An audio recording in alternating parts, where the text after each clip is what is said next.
سوالی که الان میخوام بهش جواب بدم و انقدر پرسیدید که دیگه بالاخره تصمیم گرفتم پستش رو ضبط کنم. موقع جمع کردن سیستم میرید مشخصات سی پی رو چک میکنید، میبینید که ماکسیمم فرکانس رمی که پشتیبانی میکنه 4800 مگاهرتز مثلا برای DDR5.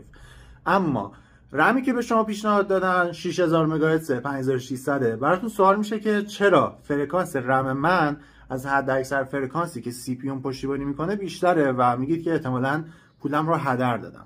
اما مشکل کجاست؟ مشکل اونجاست که شما میایید حد اکثر فرکانس رو از سایت اینتل چک میکنید یا سایت AMD، در صورتی که باید بیایید از سایت سازنده مادربردتون چک بکنید. مثلا اگر Z890F ROG رو دارید، اینجا تو قسمت مموری میبینید که مثبت 8600 مگا ترانسفر یا مگاهرتز پشتیبانی میکنه. در نتیجه شما با فعالسازی پروفایل XMP یا اکسپو در AMD میتونید به حد اکثر فرکانسی که مادربردتون پشتیبانی میکنه برسید. البته اینکه اون فرکانس بالا بیاد یا نه به موارد مختلفی بستگی داره که تو کپشن براتون کامل نوشتم.